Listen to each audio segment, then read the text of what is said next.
Assalamualaikum warahmatullahi wabarakatuh. Halo teman-teman dan Bapak Ibu sekalian yang saya hormati. Saya berharap kalian semua dalam keadaan sehat. Dalam kesempatan kali ini saya akan menjelaskan seputar tentang COVID-19. Kalian semua pasti sudah tidak asing dengan kata corona atau COVID-19. Ya, sebuah virus atau penyakit yang 2 atau 3 tahun belakangan ini telah menggemparkan dunia karena telah berdampak dalam berbagai hal dan banyak hal. Sebelumnya saya akan menjelaskan apa itu COVID-19. COVID-19 merupakan singkatan dari Coronavirus Disease 2019 yang jika dijelaskan secara detail, CO berasal dari corona, V berasal dari virus, dan D berasal dari disease yang berarti penyakit.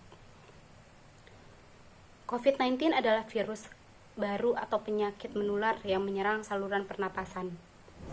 Virus ini berasal dari satu keluarga yang sama dengan SARS.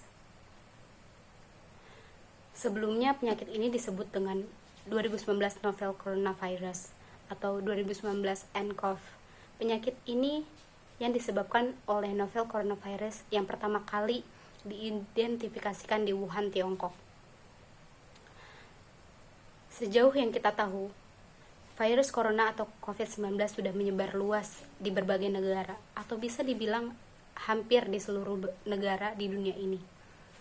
Dampak yang ditimbulkan oleh virus ini sangat beragam, mulai dari masyarakat, ekonomi, pendidikan, pekerjaan, politik, dan masih banyak lagi.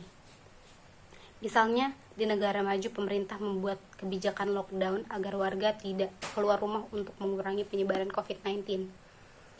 Indonesia juga menerapkan pembatasan sosial berskala besar yang biasa disebut dengan PSBB yang dibuat oleh pemerintah.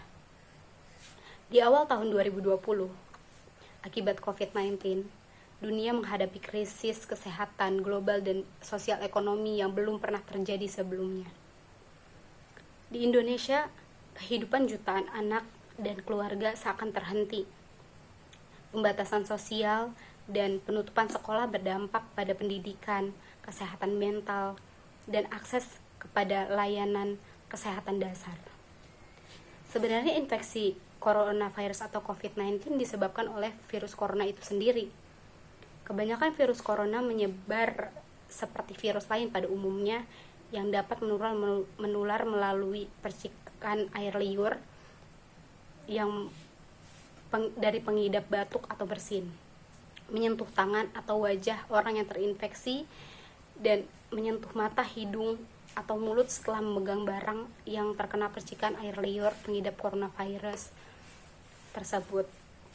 Awalnya SARS-CoV-2 belum diketahui apakah dapat menular melalui udara seperti influenza atau tidak. Namun, WHO mengimbau petugas medis bahwa air liur pasien COVID-19 dapat bertahan di udara.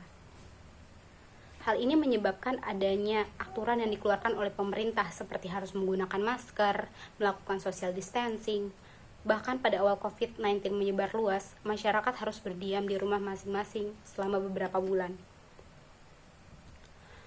COVID-19 bisa menimbulkan beberapa gejala pada pengidapnya.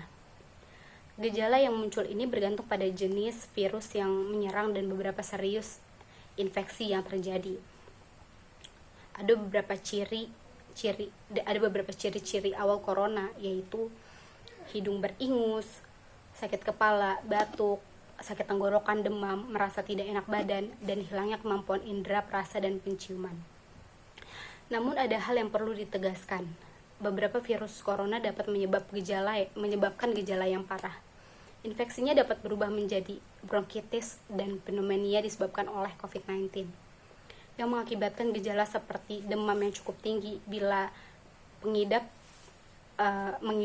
pneumonia, batuk dengan lendir, sesak napas, nyeri dada saat bernapas, dan batuk.